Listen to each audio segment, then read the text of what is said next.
Isang mapagpalang araw, Chero. So panibagong araw, panibagong vlog po tayo. Ang ating pong video ngayon ay tungkol po sa pagkakaani ng sibuyas. Dito tayo sa sibuyasan. Ayan. So, makikiani lang kami. At first time kong mag-ani ng sibuyas, no? Akala ko ay ganun kahirap. Ito na yung mga naani ko mula kanina. Saglit lang naman yan, mga ilang minuto pa lang kami rito. At doon sa mga first time na mag-ani ng sibuyas, so bali napakadali lang pala punutin. Yan. So ganito lang yung ganitong madamo, medyo mahirap, mas mabagal na puti. Na-imagine ko kung ito'y malinis, mas mabilis ang pag-aani. So kasi ayan, napakadali lang naman, kahit na bata pwedeng gawin. So ganito po yung proseso ng pag-aani. Bago anihin ang sibuyas, kailangan unang-una siyempre magulang na, dapat nakayupo nakayupo na po itong kanyang puno. Yan po yung ito medyo malalaki. Hindi pare-parehas ang bunga nila. Ito actually gugulang pa sana ito kung abutin pa na 1 linggo. Hindi na lang ito pinaabot pa na 1 linggo kasi nga tinitira na sila ng uod. Nakikipag-unahan na ang uod ito. Ayan o. Ayan o. May mga uod na po yan sa ilalim. So nakikipag-unahan na sila. Ayan, ganito lang ang pagkaani. So kumbaga napakandali lang. Kaya lang ang kalaban natin dito yung sobrang init ngayon dito. Sobrang init po. Tumulong na lang kami sa pag-ani dahil wala na po makuhang tao. Po, ang mga tao ay nandoon na sa kanya-kanya schedule na. Kaya dito kay Papa ay tumulong na lang kami para matapos kasi ito pa pangalawang araw ngayon ito ng pag-aani. Kaya tulungan na lang natin. So pagkatapos nito, ang proseso po ng bago pa natin mag-edit bago ilagay sa sibuyas. Proseso sa pagkatapos niya, tatanggalin ko itong tawag nito dahon. Puno na tatanggalin po yan. And then yun, ilang buwan ba ang sibuyas natin o ilang days? Karaniwan ang sibuyas ay nagmamature po siya na pwede naman i-release. So 90 days o 3 months. Karaniwan po yan, mayroong 110 yata, may 110 days at mayroong 90 days. Katulad nito, parang 90 days lang yata ito. Wala pa rin pamabot. Talagang inuna na lang o inanin na lang pinusa ng anihin dahil na may mga uod. Sige, mamaya mga kalakotsero, ang isusunod nating tatalakayin ay kung paano putulin ito hanggang sa pagsako. Okay, so mamaya ulit.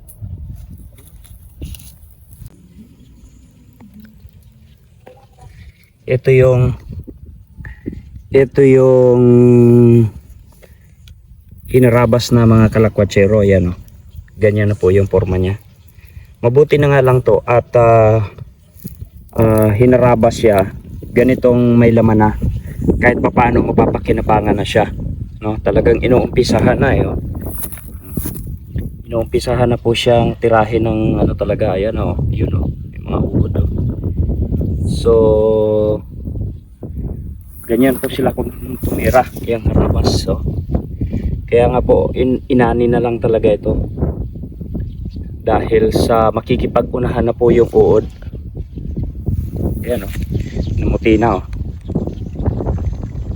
So mabuti na nga lang yan, itong area na to kahapon okay pa to mabuti yan, namuti na mabuti na nga lang at kahit papano ay mapapakinabangan na. So kahit papano ay makakabawi Di katulad nung iba na talagang bata pa, wala pang laman ay tinitira na ng uod ng harabas.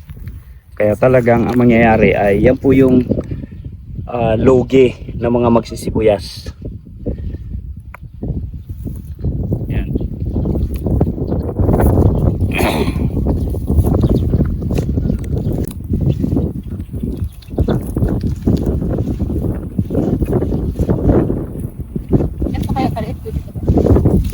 Isama mo natin.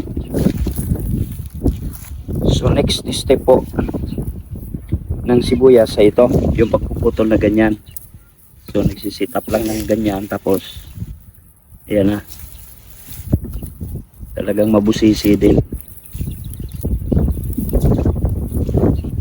Kaya yung sit up niya, tapos saka sasako. So nani na bunot na namin mula doon hanggang dito. Ayan, hanggang doon. Karere na natin tong pagbubunot na to. Malaman natin kung first time na magbunot, kung makakailang sako tayo sa maghapon ngayon. Tapos marami rin naman nagbubunot doon. Alamin natin kung nakakailang sako sila, mga sanayan eh. So kumpara sa atin na first timer. So ito pala mahirap mga kalakwatsero. Sinubukan ko ngayon magtanggal ng mga dahon. Ay ano pala, naaawa ako habang nagatagal ng tanggal ng dahon. Naaawa na ako magtanggal ng dahon. Kaya ito pala yung isang mahirap dito, no? May iiyak ka, maluluha ka talaga. So medyo tawag dito tayo magtatagal. Akala ko tuloy-tuloy na pagtatanggal lang. Hindi pala pag masyadong sensitibo na yung mababa ang loob, may iyak ka ng kapuputol eh. So wala tayong magawa. Utayan natin to. Pagka naiiyak, iiyak na lang muna sa tago. Iiyak na lang muna. Pagka wala na ulit, di balikan ulit natin. Okay, so maya ulit tingnan natin sa maghapon kung makakailang sako tayo rito. So bali ganito ang pagpuputol. Yan. So iiwanan lang ng mga isang pulgada o 1 inch. Yan.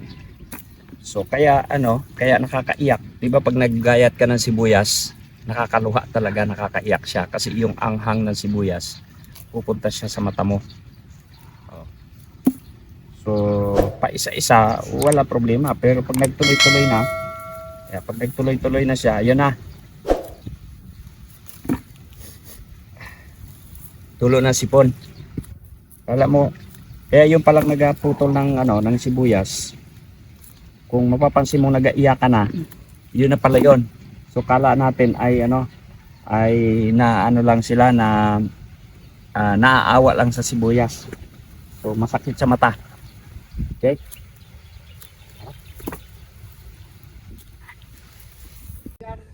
So yun mga kalakwatsero, hapon ng ulit ngayon. At tapos na kami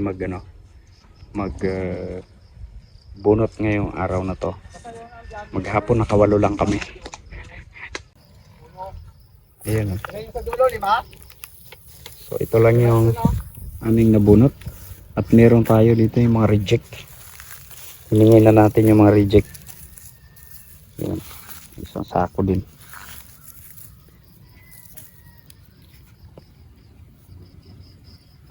Yan, ito po yung mga reject na hiningi natin, no. So, kinuha ko na. Pag yan ay natuyo, pwede nang panggamit. Dami din yan, no. Baka isang balde din yan pag nalinisan. Kulang-kulang isang balde. So yan lang mga kalakwatsero. Salamat ulit sa patuloy